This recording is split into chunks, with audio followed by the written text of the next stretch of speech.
Baik, selamat pagi, selamat datang kembali. Masih bersama saya Irfan Dewanusa. Pada kesempatan kali ini kita akan melanjutkan materi kita mengenai sistem operasi, yaitu mengenai Mass Storage System. Mass Storage sendiri adalah sebuah definisi untuk sebuah penyimpanan yang besar, dan biasanya pada komputer itu direpresentasikan atau diarahkan ke bagian secondary storage. Jadi bukan lagi di penyimpanan utama atau main memory, tapi di penyimpanan sekunder. Contohnya hardware yang biasa dipakai untuk mass storage itu adalah magnetic disk, RAID, CD-ROM, CDR, CD-RW, dan DVD. Kita akan bahas mengenai magnetic disk terlebih dahulu. Untuk yang 5 selanjutnya akan dia bahas di kesempatan yang lainnya. Jadi magnetic disk ini menyediakan sebagian besar penyimpanan sekunder pada komputer modern.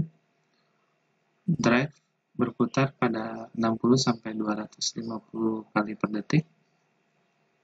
Yang perlu kita ketahui adalah transfer rate adalah waktu rata-rata aliran data antara drive ke komputer. Maksudnya ke komputer itu ke memori utama ya, main memory.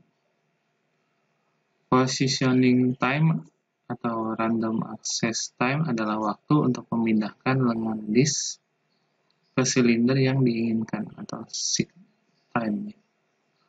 Dan waktu bagi sektor yang diinginkan untuk memutar di bawah kepala disk atau rotational latency.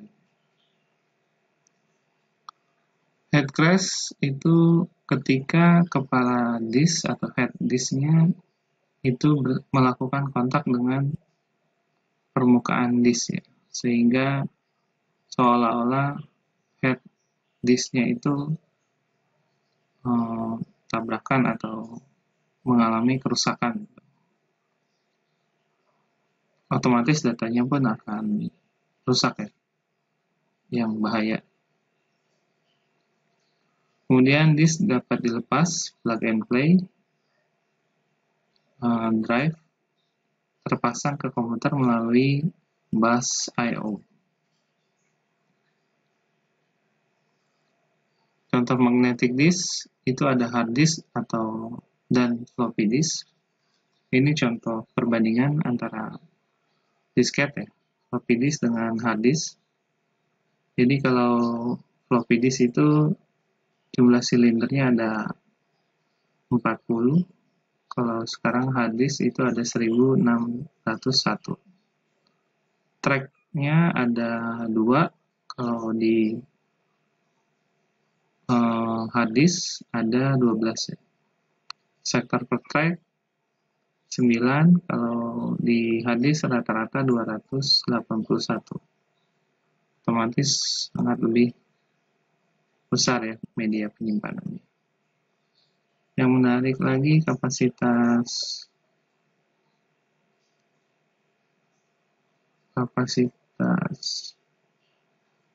sektor per disk ya. Jadi di floppy disk cuma 720, di hard disk itu sekitar 4 tera ya, atau ya sekitar segitu aja.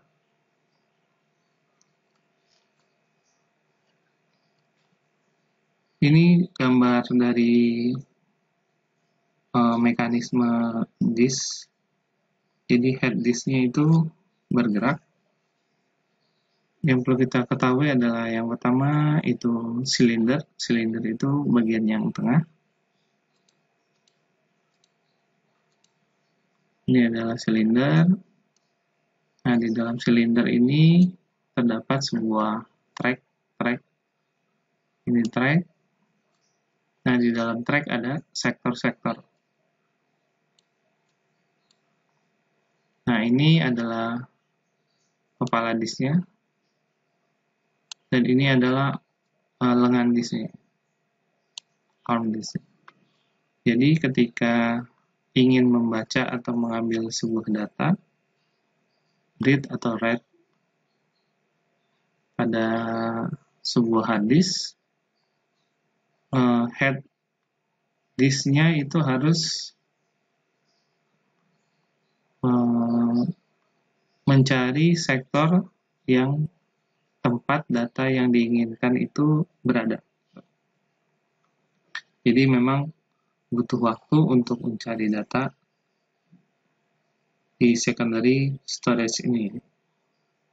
Jadi nggak bisa langsung saat itu juga diambil datanya.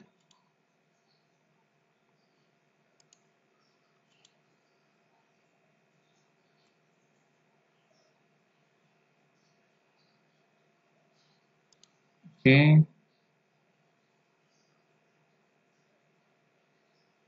Ini adalah commercial disk drive yang pertama, yaitu tahun 1956, namanya IBM RAM DEC.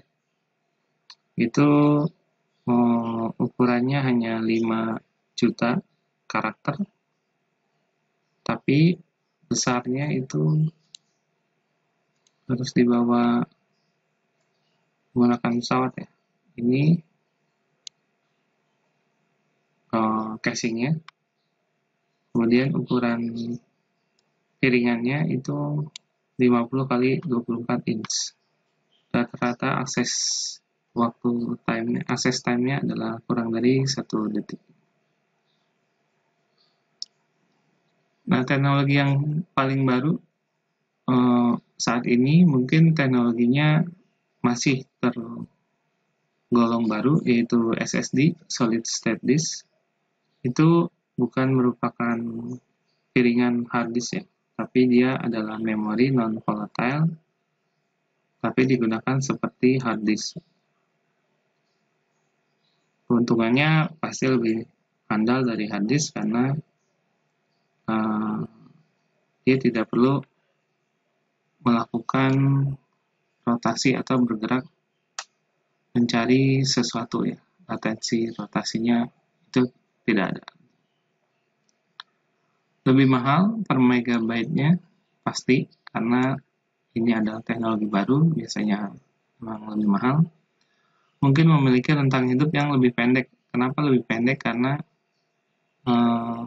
ini adalah memori non-volatile. Jadi bukan disk atau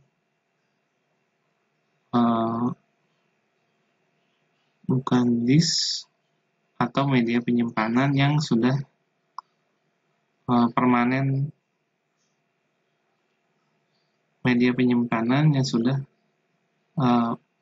permanen, dibuktikan permanennya. Kapasitasnya kurang karena daripada hard disk. Jadi mungkin yang paling besar itu saat ini SSD adalah 1 tera, sedangkan hard disk sekarang udah sampai 4 tera ya. Speednya pasti jauh lebih cepat, bus bisa terlalu lambat terhubung langsung ke PCI misalnya. Jadi untuk busnya tetap menggunakan I/O bus, jadi otomatis kecepatannya lebih lambat daripada RAM ya. Tidak ada bagian yang bergerak, jadi tidak ada latensi rotasi.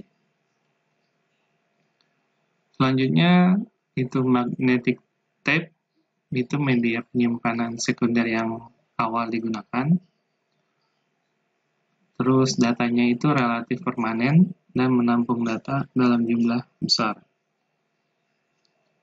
Waktu aksesnya lambat, kenapa? Karena dia adalah memanfaatkan pita kaset. Jadi tape tertentu aksesnya acak sampai 1000 kali lebih lambat dari disk, karena dia harus menggulung pita kasetnya tersebut ya.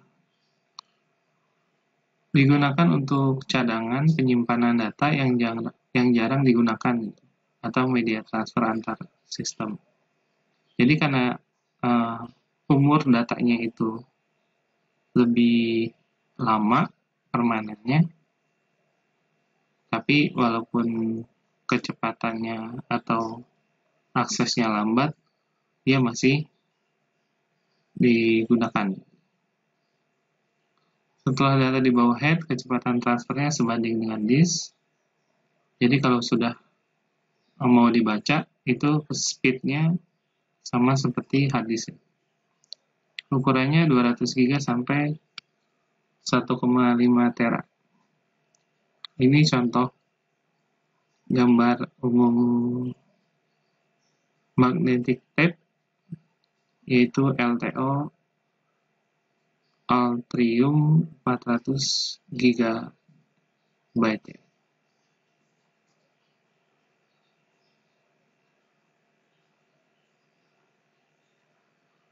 Selanjutnya, yaitu kita akan membahas mengenai struktur disk.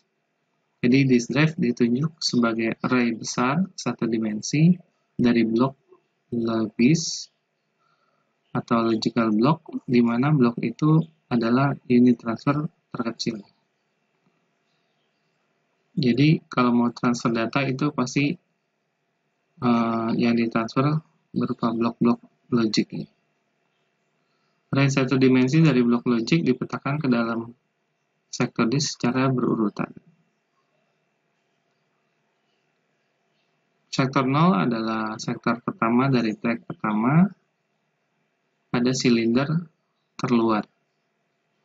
Jadi mapping berlangsung dalam urutan melalui track, kemudian sisa track silinder itu, dan kemudian melalui sisa silinder dari terluar sampai ke terdalam. Jadi dia muternya itu dari track terluar, muter, terus sampai menuju ke track yang paling dalam. Halaman logik ke fisik itu lebih mudah di tracing. Kenapa? Karena urutannya sekuensial ya.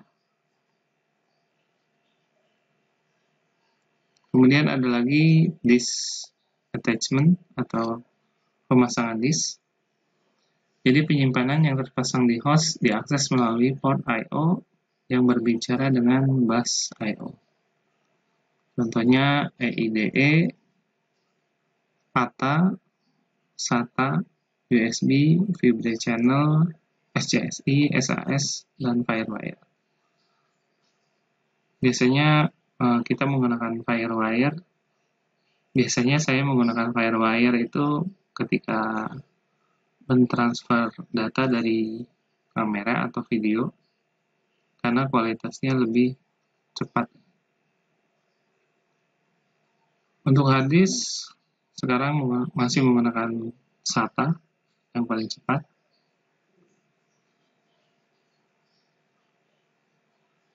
Host controller di komputer menggunakan bus untuk berbicara dengan disk controller yang dibangun ke drive atau array penyimpanan. SCSI atau Small Computer System Interface sendiri adalah bus hingga 16 device atau perangkat dalam satu kabel. Jadi dia bisa digunakan untuk 16 perangkat dalam satu jaringan kabel. Inisiator SCSI meminta operasi dan target SCSI melakukan tugas. Jadi setiap target memiliki 8 unit logik yang terpasang ke pengontrol perangkat. Jadi kemudian ada lagi Vibre Channel, yaitu arsitektur serial yang berkecepatan tinggi, dapat beralih fabrik dengan ruang alamat 24 bit dasar, merupakan dasar dari SAN, Storage Area Network, tempat banyak host menempel pada banyak unit penyimpanan. Prosedurnya untuk Vibre Channel itu I/O langsung ke bus ID, device ID, atau menggunakan logical unit. Kemudian ada lagi yang namanya storage array, Jadi storage ini adalah memiliki pengontrol menyediakan fitur ke host yang terhubung. Jadi storage-nya itu berupa array yang bisa dihubungkan ke pengontrol-pengontrol pada sebuah komputer. Port untuk menghubungkan host ke array. Memori mengendalikan perangkat lunaknya, kadang-kadang menggunakan non-volatile RAM dan lain-lain. Bisa beberapa disk atau hingga ribuan disk pada satu storage array. RAID itu contoh dari storage array. Ada RAID 1, RAID 2, sampai RAID 5. Kemudian ada yang namanya hot spare, itu dilakukan ketika misalkan RAID-nya itu atau disk-nya itu crash atau tidak bisa diakses pada sebuah array tertentu, maka dia akan mencari pembanding data yang biasanya backup ya, yang berkesesuaian untuk diakses. Jadi hot spare. Kalau hot swap itu bedanya adalah ketika datanya tidak bisa diakses pada storage array, maka dia akan swapping atau mengganti data tersebut dengan data backupnya atau yang disinkronize. Jadi datanya seolah-olah sama gitu. Penyimpanan bersama atau sharing storage, jadi efisiensi lebih banyak untuk menggunakan storage array ini. Fiturnya ada ditemukan di beberapa sistem file, yaitu snapshot, bisa cloning, provisioning, replikasi, deduplikasi, dan lain sebagainya. Contoh untuk storage array itu yang pertama adalah SAN, Storage Area Network. Jadi umum di lingkungan penyimpanan yang butuh data yang besar. Penyimpanannya, storage-nya besar. Jadi beberapa host terhubung ke beberapa array penyimpanan yang fleksibel. Jadi storage ini bisa dihubungkan dengan satu SAN. Nah, satu SAN ini bisa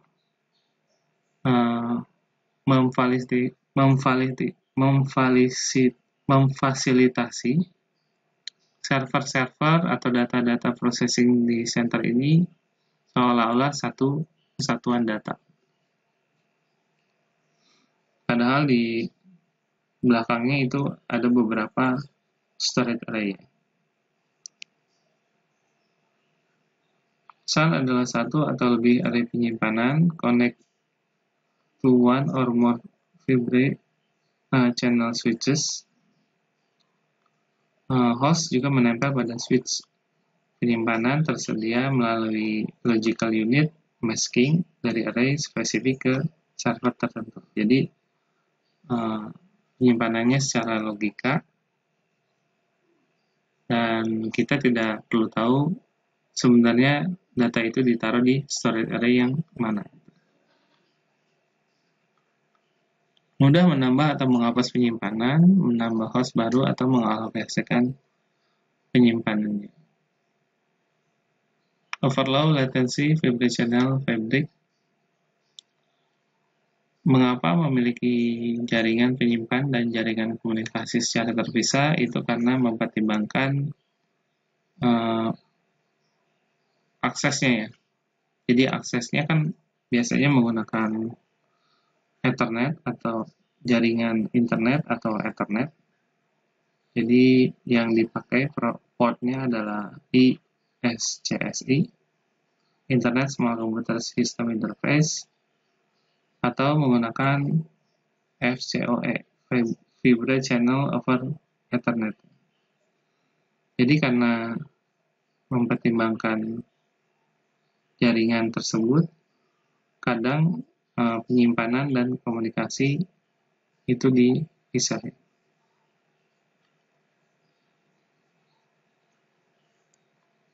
Contoh yang kedua adalah NAS, Network Attached Storage.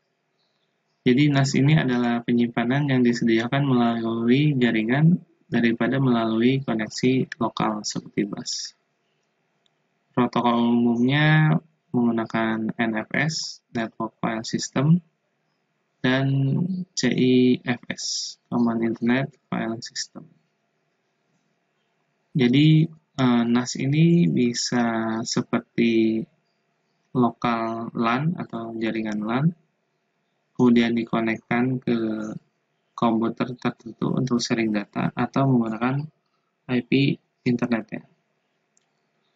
Diimplementasikan melalui RPC, Remote Procedure Call, antar host dan penyimpanan melalui TCP atau UDP jaringan IP. Ini contoh NAS-nya.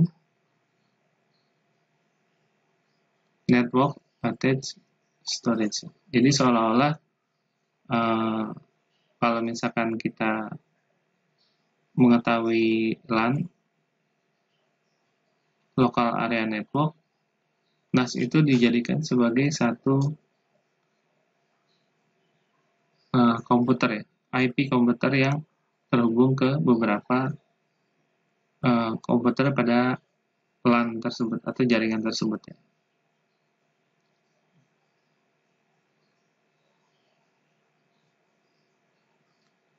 Oke, itu pengenalan atau bagian pertama dari Mass Storage System. Terima kasih atas perhatiannya. Selamat pagi.